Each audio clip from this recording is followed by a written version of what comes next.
Brought to you by ZX Cough Syrup. XZ नहीं, doctor का भरोसेमंद ZX। ZX का असरदार आरामदायक फॉर्मूला खांसी पे काम शुरू करे सिर्फ 15 मिनट में।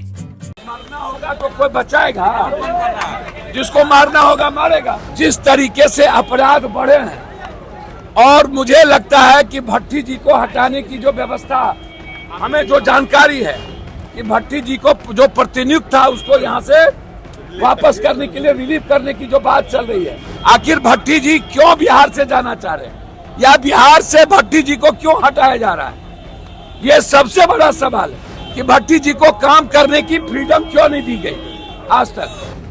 पूर्णिया के सांसद पप्पू यादव को मिल रही धमकी को लेकर के पटना पहुंचते ही पटना एयरपोर्ट पर मीडिया से बातचीत में पप्पू यादव ने चिल्लाकर सरकार पर हमला बोला।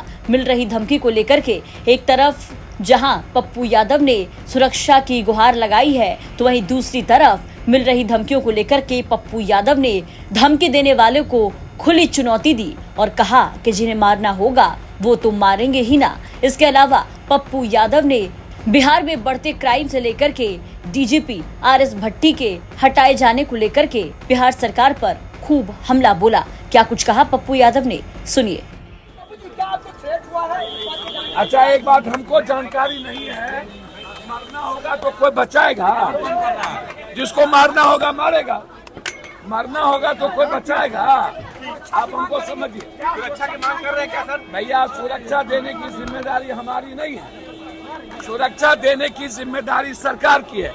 सरकार दे न दे मैं कुछ नहीं जानता, मैं इतना जानता हूं कि बिहार में जिस तरीके से अपराध बढ़े हैं और मुझे लगता है कि भट्टी जी को हटाने की जो व्यवस्था, हमें जो जानकारी है कि भट्टी जी को जो प्रतिनियुक्त था उसको यहाँ से वापस करने के लिए रिलीव करने की जो बात चल रही है, तो इसका मतलब है कि शासन प्रशासन में कुछ भी अच्छा नहीं है, कुछ भी सही नहीं चल रहा है। आखिर भट्टी जी क्यों बिहार से जाना चाह रहे हैं या बिहार से भट्टी जी को क्यों हटाया जा रहा है, ये सबसे बड़ा सवाल है। और कौन व्यक्ति, मैं बार बार कहा हूं कि भट्टी जी को काम करने की फ्रीडम क्यों नहीं दी गई आज तक, ये सबसे बड़ा सवाल है। और भट्टी जी बिहार छोड़ के क्यों जा रहे हैं, तो कुछ तो बात है ना। सुरक्षा की चिंता मुझे नहीं है, सरकार को देना हो दे, ना देना हो दे ना दे। और ना मैं अपराधी से डरता और ना मैं मरने से डरता हूं। जिसको मारना हो, माफिया के खिलाफ लड़ाई है, मेडिकल माफिया के खिलाफ लड़ाई है, जमीन माफिया के खिलाफ लड़ाई है। कल भी सदन में मेडिकल माफिया के खिलाफ मैं आग उगला हूं, एजुकेशन माफिया, ये जितने एजुकेशन माफिया उसके खिलाफ है, तो एजुकेशन माफिया पर निरंकुश लगना चाहिए।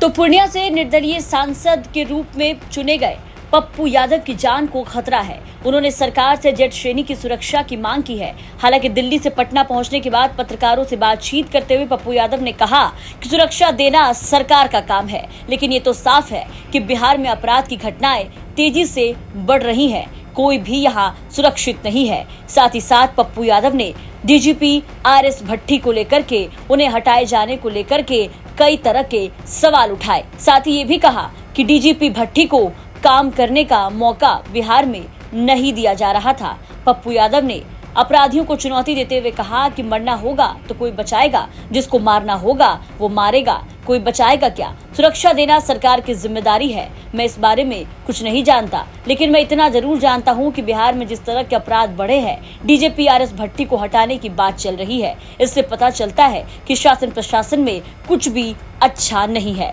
तो पटना पहुंचे पप्पू यादव ने सरकार पर जमकर हमला बोला, साथ ही साथ मिल रही धमकियों पर भी खुलकर जवाब दिया।